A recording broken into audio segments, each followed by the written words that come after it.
मैंने हजारों लोग देखे हैं जो स्वस्थ और खुशहाल हो जाते हैं सिर्फ इसलिए कि वे हर समय ईंधन नहीं भरते रहते जबकि टंकी बह रही हो।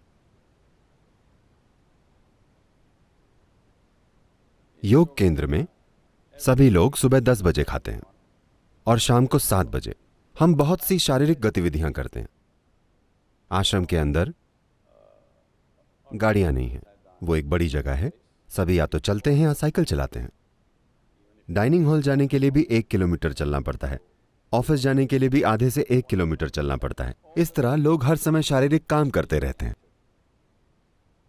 तो हर कोई दोपहर 3:30 या 4 बजे तक काफी भूखा होता है। वे काफी भूखे होते हैं, लेकिन हमने उसे जीवन का एक हिस्सा बना लिया है। क्योंकि पेट खाली होना और भूख लगना दो अलग अलग चीजें हैं। भूख मतलब आपकी ऊर्जा का स्तर कम हो रहा है, But empty stomach is a good thing. लेकिन पेट खाली होना अच्छा है। योग विज्ञान में और आज आधुनिक विज्ञान भी इससे सहमत हो रहा है, लेकिन जो हम अपने अनुभव से जानते हैं वहां तक पहुंचने के लिए आप करोड़ों डॉलर खर्च करेंगे, क्योंकि शोध सिर्फ इसी बारे में है कि कितने लाख डॉलर। यह ऐसा ही है। आपका शरीर और आपका दिमाग सबसे अच्छे से तभी काम करता है जब आपका पेट खाली हो। तो हम हमेशा सुनिश्चित करना चाहते हैं कि हम इस तरह से खाएं कि हम चाहे जितना भी खाएं, हमारा पेट ज्यादा से ज्यादा 2 से ढाई घंटे में हमेशा खाली हो जाए।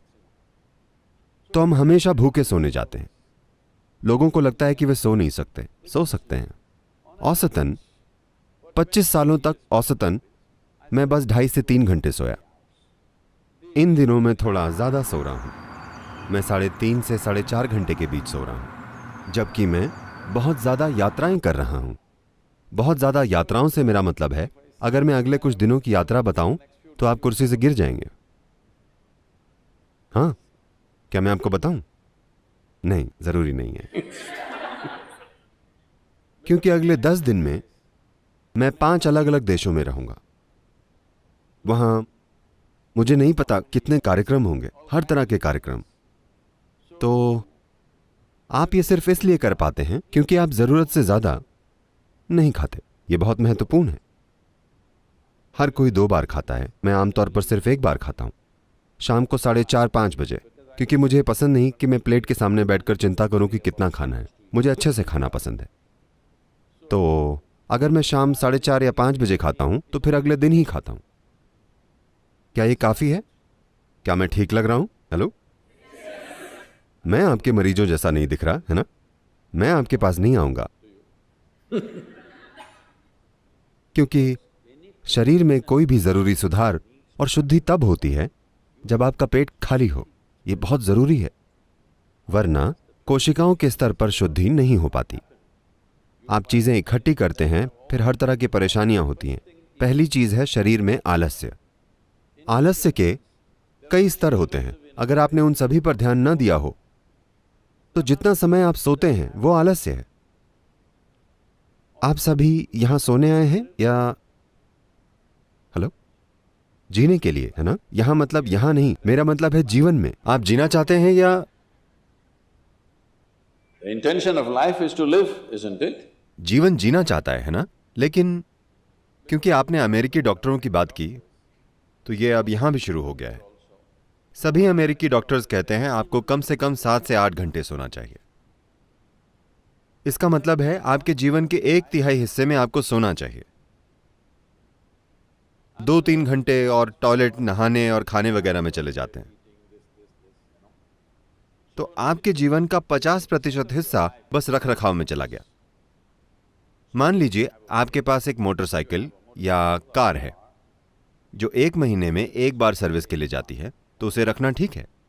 मगर वो महीने में 15 दिन की सर्विस लेती हो तो ये परेशानी है कि नहीं? बहुत से लोगों ने अपने सिस्टम को परेशानी बना लिया है, क्योंकि उनका अपना शरीर उनके जीवन में एक बहुत बड़ी रुकावट है।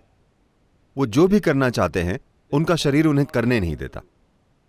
तो इसके कई पहलू हैं। एक महत्वपूर्ण पहलू यह है कि जितना खाना चाहिए लोग उससे कहीं ज्यादा खा रहे हैं, सिर्फ इसलिए क्योंकि उन्हें कहा जाता है कि आपको ज्यादा खाना चाहिए वरना आप कमजोर हो जाएंगे। नहीं, अपने शरीर को ठीक रखने का एक तरीका है। आज हर कोई कम ईंधन लेने वाली कार और मोटरसाइकिल बनाना चाहता है। इसका मतलब क्या है? अगर मशीन कुशलता से चलेगी तो कम ईंधन खर्च होगा, है ना?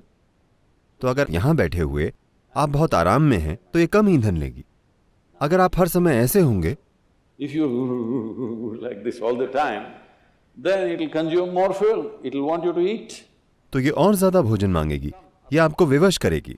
तो ये नया नाम इंटरमिटेंट ईटिंग।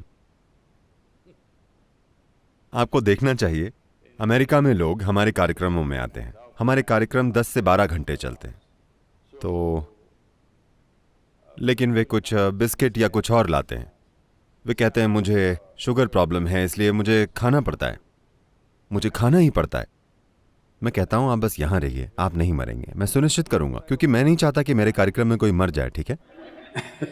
मैं ये सुनिश्चित करूंगा।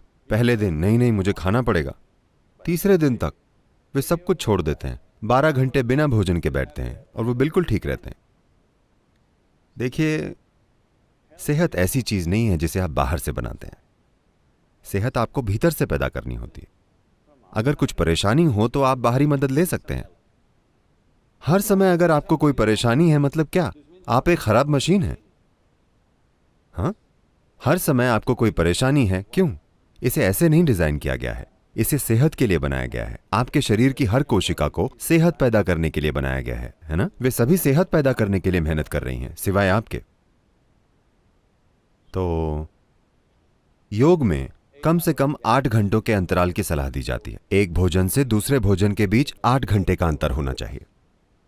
अगर आप ऐसा करें तो आप देखेंगे कि आपकी आधी स्वास्थ्य समस्याएं, आपको जो भी स्वास्थ्य संबंधी समस्याएं हैं, उनमें से कम 50% 6 हफ्तों में चली जाएंगी। अगर आप कुछ और चीजें करें जो आपको फिलहाल थोड़ी कठोर लग सकती हैं, अगर आपके जीवन में कोई छोटा योग अभ्यास है या कोई ध्यान की प्रक्रिया है, तो आप देखेंगे कि 90% समस्याएं चली जाएंगी। 10% अगर फिर भी रहती हैं तो उनका उपचार हो सकता है। फिलहाल हेल्थ केयर सिस्टम कुछ ऐसा हो गया है, मुख्य रूप से जहां भारी इंश्योरेंस पॉलिसी होती हैं। लोग हर तरह का कचरा खाते हैं और पीते हैं और डॉक्टर को जाकर कहते हैं मुझे ठीक करो। यह ऐसे काम नहीं करता।